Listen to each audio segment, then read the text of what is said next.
Stress and anxiety present themselves differently in people. For some, their response might be fight and they pick arguments whenever they're stressed. For others, it might be flight and they might remove themselves from the situation or they hide out for a little bit. Or it might be freeze and they're so overwhelmed that they don't know what to do, so they don't do anything at all. Just as our stresses and anxieties present themselves individually, we should manage them the same way.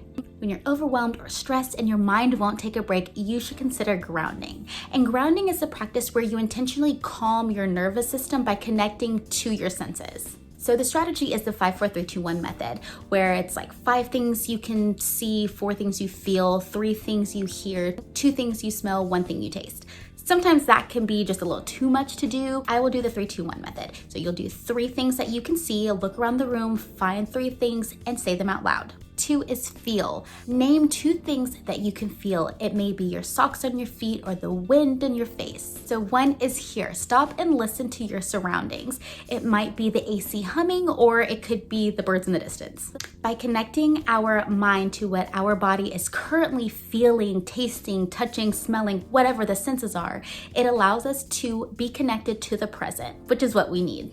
It's simple and effective and works on children. Also, please remember to be kind to yourself. If you're trying strategies and they're not working, you might need to try something else. So what works for person A may not be benefiting you, and you just need to find what works for you. But that's not to say you shouldn't ask for help. If there are times when you have exhausted all of your options and you still feel like you're drowning, it's okay to reach out to your partner or your parent or your teacher or your friends. If you're consistently stressed or chronically anxious, you might need to ask for help to discover the root of it and how to better manage it. Sometimes you have to go outside of yourself and sometimes you don't. I'm usually not an anxious person, but whenever I do have my moments, I prefer to do my stress coloring. My attention is so focused on the intricate details that I have no choice but to be present.